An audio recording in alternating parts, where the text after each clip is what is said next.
L'implantation des programmes, c'est l'ensemble des composantes d'un processus qui vise à s'assurer que la clientèle ciblée par le programme reçoit bien l'intervention qui est la plus prometteuse pour elle. L'implantation des programmes implique non seulement les intervenants qui agissent directement auprès de la clientèle, mais aussi la clientèle elle-même, les conseillers cliniques, les partenaires du programme, les gestionnaires qui prendront des décisions par rapport à ce programme-là, bref, l'ensemble de ce qu'on appelle les parties prenantes au programme.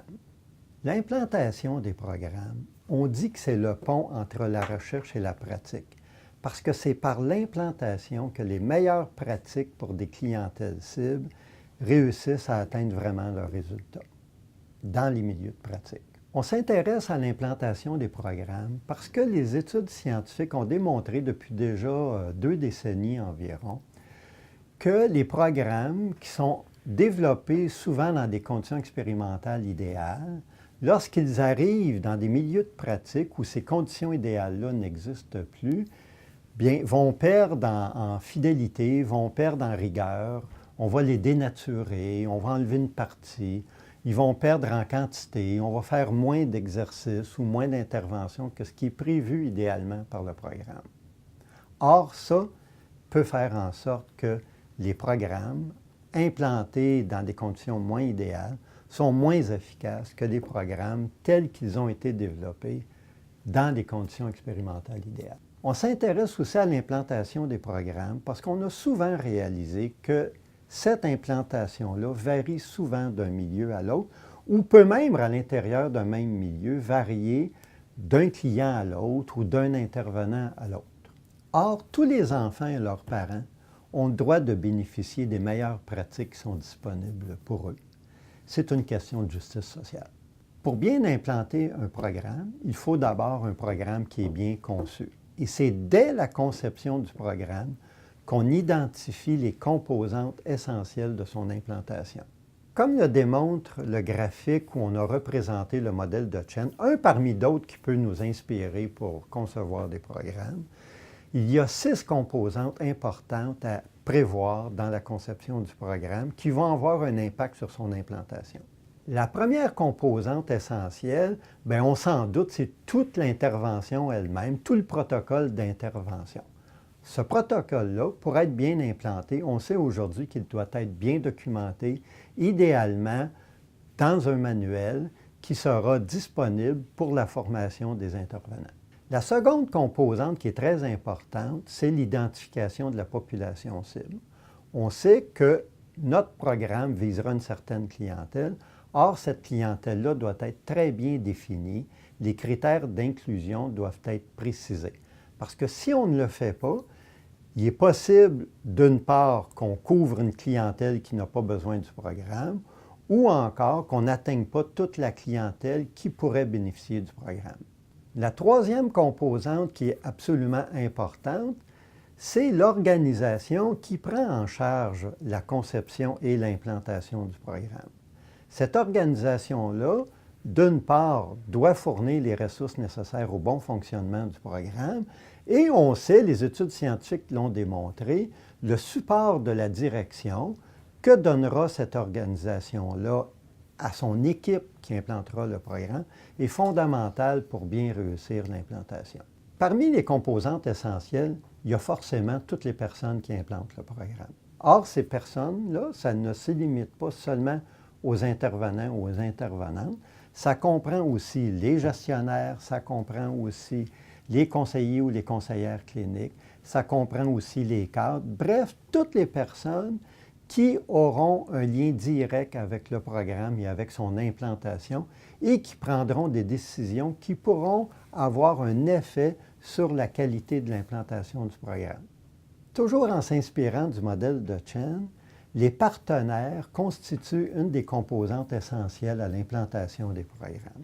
Ces partenaires-là peuvent avoir des liens divers avec le programme, mais ce sont toutes des personnes qui, à l'extérieur du programme, contribuent au bon fonctionnement du programme. Ça peut être des personnes qui réfèrent la clientèle, ça peut être des personnes qui donnent des services connexes, mais ce qui est important, c'est que toutes ces personnes-là, un, connaissent bien le programme et deux, connaissent leur rôle par rapport au bon fonctionnement du programme. Enfin, une composante essentielle, c'est ce qu'on appelle le contexte écologique. Or, le contexte écologique, c'est quoi? C'est tous les éléments à l'extérieur du programme, mais qui peuvent avoir une influence sur l'implantation du programme. Ça peut être très varié, ça peut être des éléments climatiques. La mauvaise météo peut nuire à l'implantation d'un programme.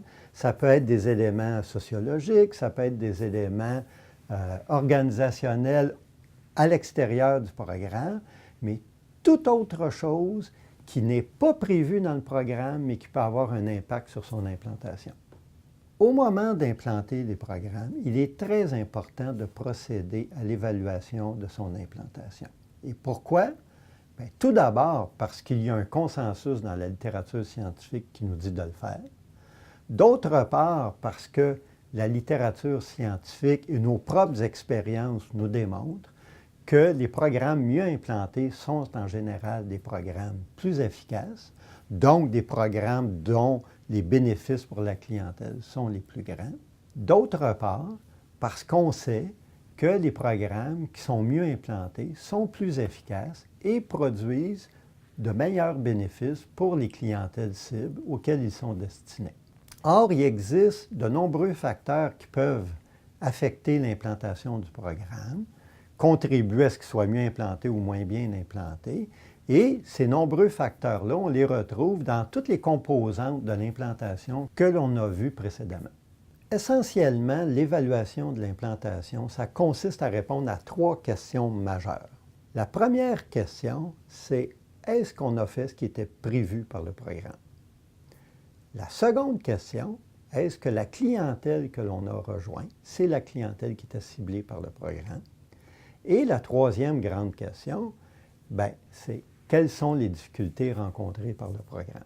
Les réponses à ces 3 grandes questions vont nous permettre de corriger rapidement le programme. Et c'est le premier objectif que l'on vise en évaluant l'implantation d'un programme, c'est de le modifier ou le corriger rapidement sans attendre que le programme dévie trop de sa trajectoire et n'atteigne pas les objectifs que l'on visait par le programme.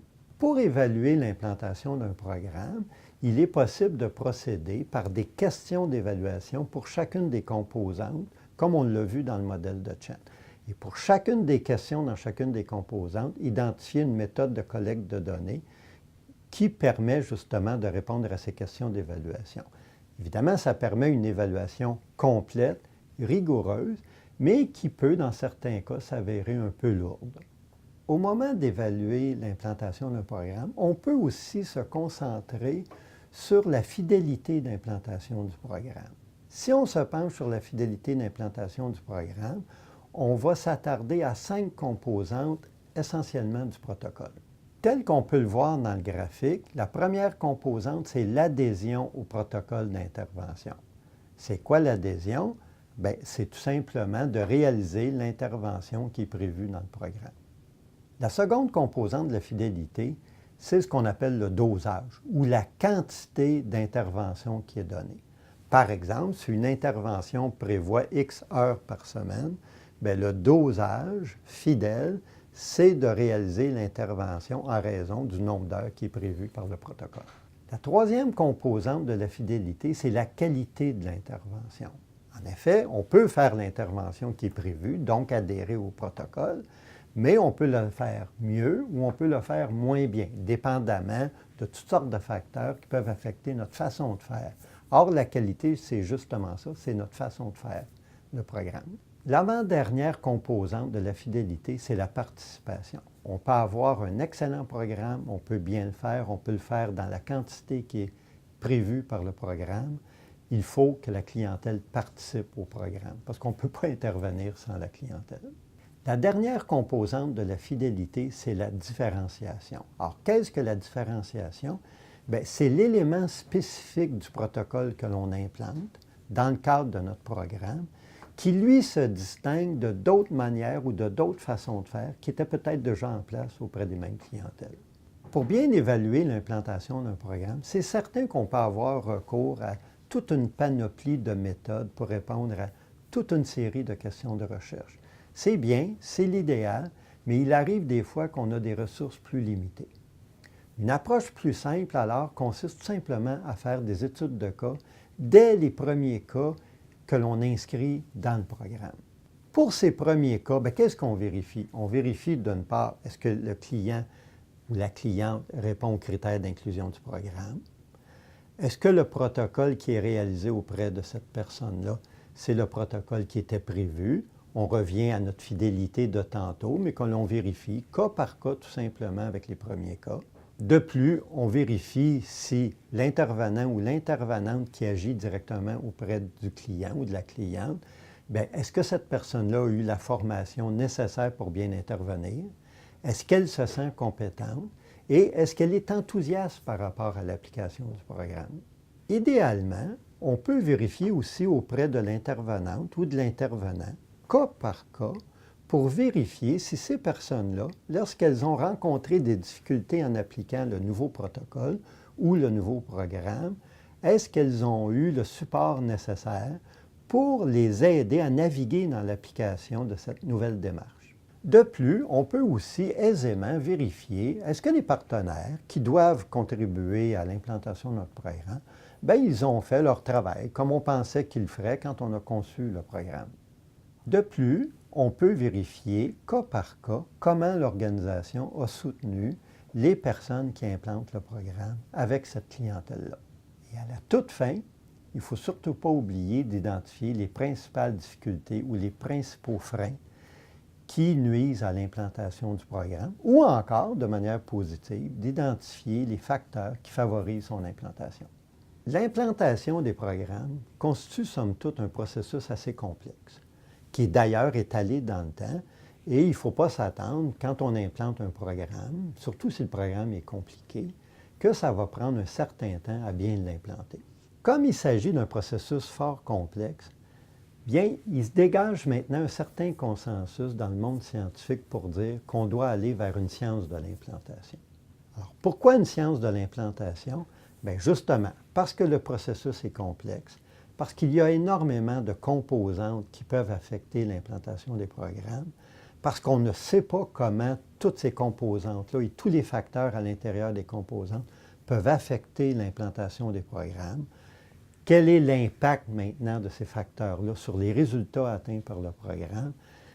On s'oriente vers une étude systématique de l'implantation des programmes pour développer tout un ensemble de connaissances et de savoirs dans un contexte scientifique. Donc, on s'en va vers une science de l'implantation.